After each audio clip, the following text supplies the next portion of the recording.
Hello, welcome to my new YouTube channel.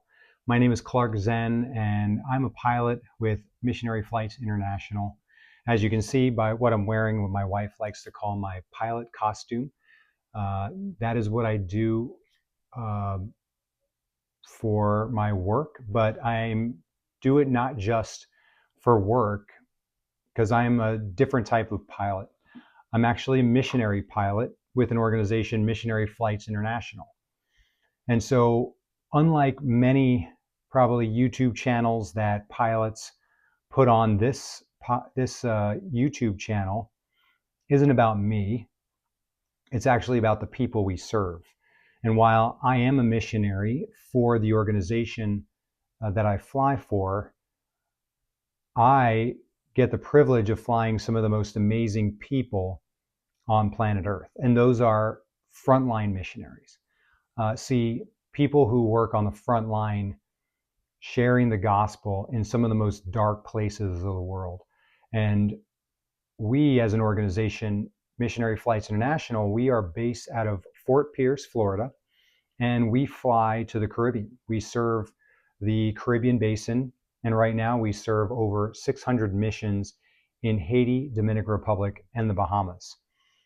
Those missions are gospel-centered organizations that do everything under the sun, from start schools to churches, dig wells to provide clean water to communities, um, orphanages, you name it, they're doing it in the name of Jesus Christ, and they're sharing the most important news, the best news, the good news of the gospel in order to save not only physical lives, but eternal spiritual lives. And that's the most important thing we can do here on this earth.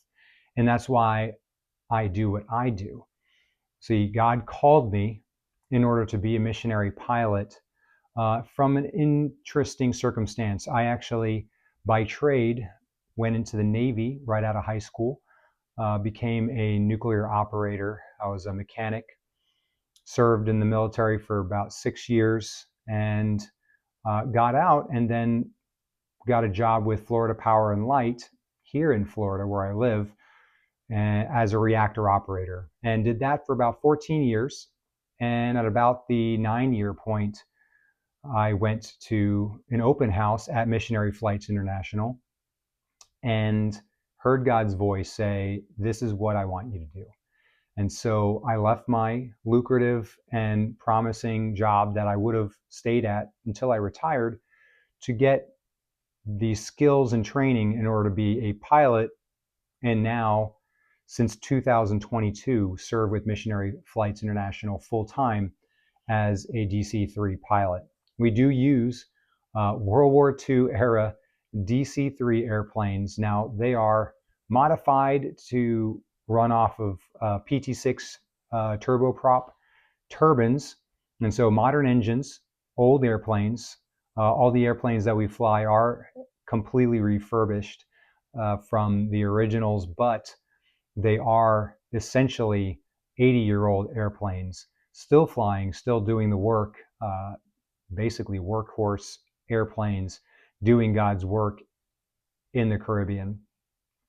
And so while this podcast, I keep on calling it a podcast, this YouTube channel is really not about me. This YouTube channel is really about the people that I serve. And so their stories are absolutely inspiring. I get to fly missionaries while I'm a missionary myself. I get to serve and fly some of the most amazing people doing the most amazing things in the country of Haiti, Dominican Republic, and the Bahamas. And obviously, most of you know that Haiti is the poorest nation in the Western Hemisphere, and we would consider it a fourth world country. It's not even third world. It is so poor. Most of the people just live in absolute squalor. There's trash everywhere, and there's no functioning government at all. And currently, most of the country is run by gangs. and the people have to live in fear. Sadly, most of the time, we don't realize how good we have it here in the United States. And the rule of law is the reason we have it so good. And so we need to uphold laws in our country.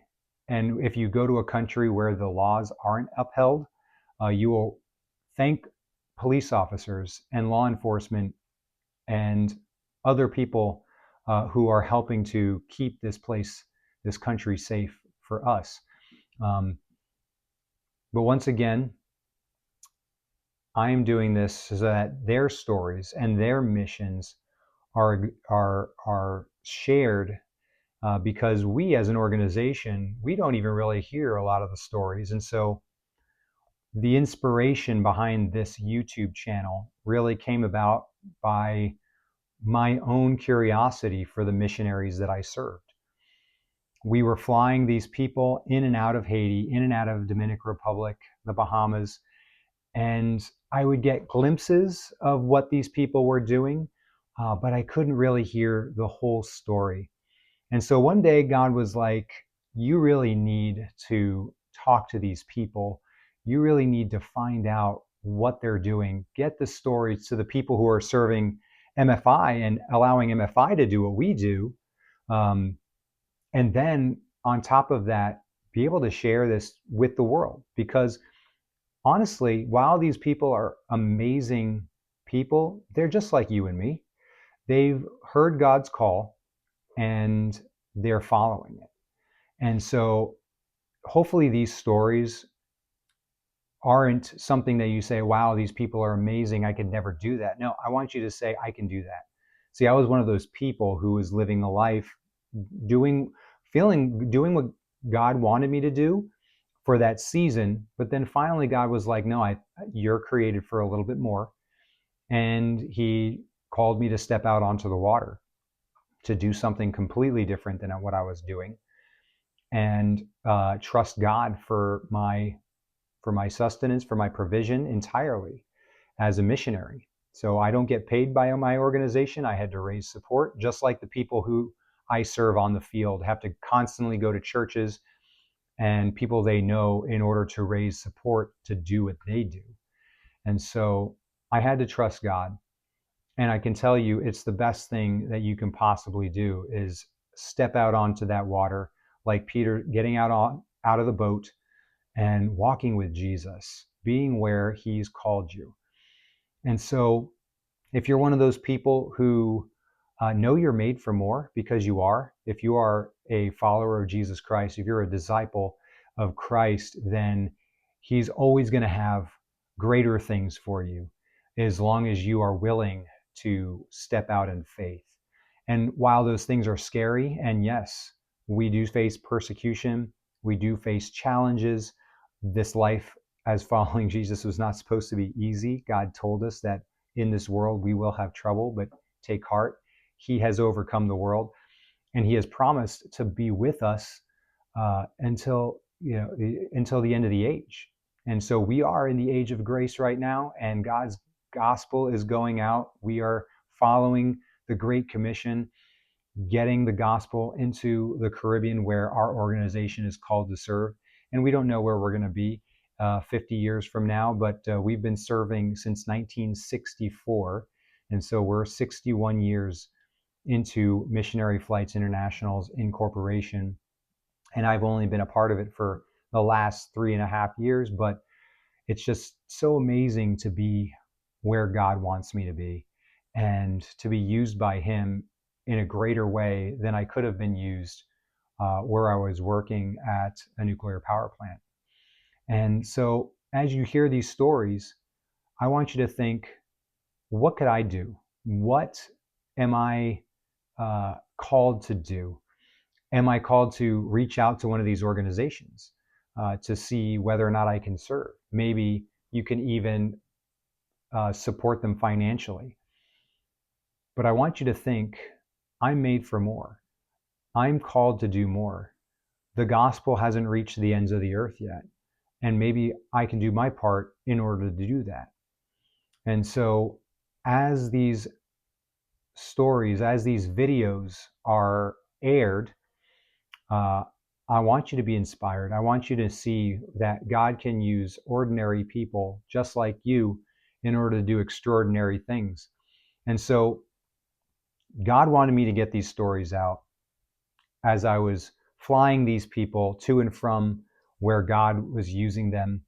And so he inspired me. He said, "Hey, Clark, try to get a way to, while you're en route, get these stories into the mainstream and get these stories to the people who support and know about missionary flights so that they know what we're doing um, in the real time, on the ground, beyond just transporting people and provisions."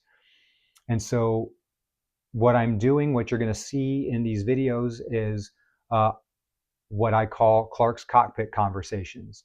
And so I invite our our missionaries that are flying with us to and from Haiti or the Bahamas or Dominican Republic to come in the cockpit with me, sit in the jump seat of the DC-3 cockpit. And I just asked them, "Hey, what's your story? What's your mission? What are you doing? What is God doing in your mission?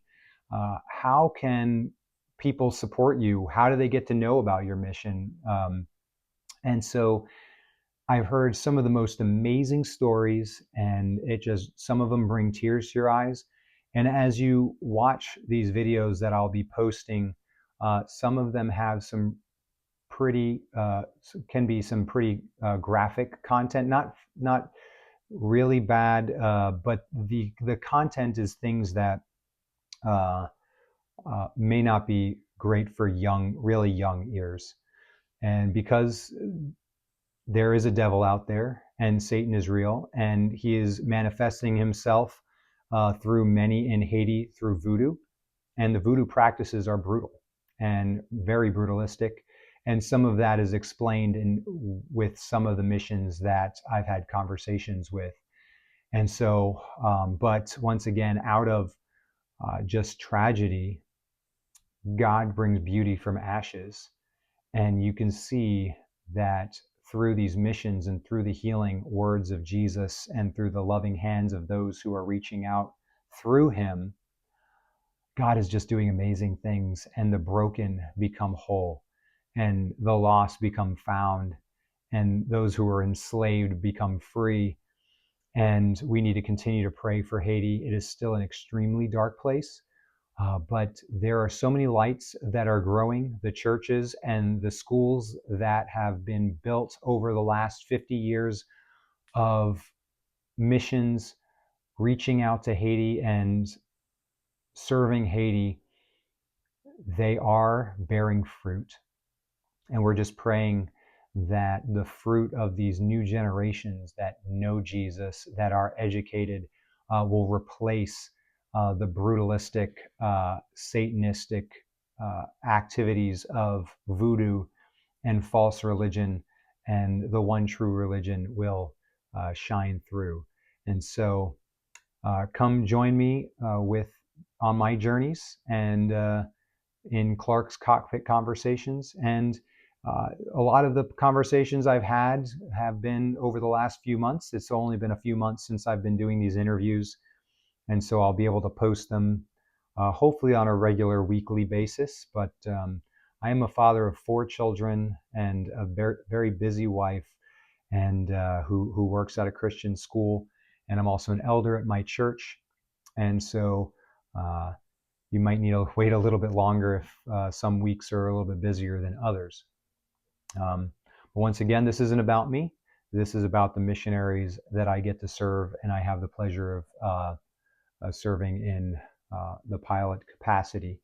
And so if you want to get in touch with my organization to see what we do, if you're a pilot, if you are a pilot mechanic, if even you just love aviation and you're in the Treasure Coast area, look up missionaryflights.org and see how you can get involved. You can actually serve international missions by just coming into your backyard in sunny Fort Pierce and working at our hangar and serving our organization. But I encourage you, if God is calling, maybe one of these missions that I introduced to you, God will put on your heart, and maybe you are the next missionary to one of these countries and doing great things for God and furthering the gospel. So welcome again. Uh, Once again, my name is Clark Zen, and I serve Missionary Flights International, and you will be hearing me from the cockpit the next time you watch one of my YouTube videos.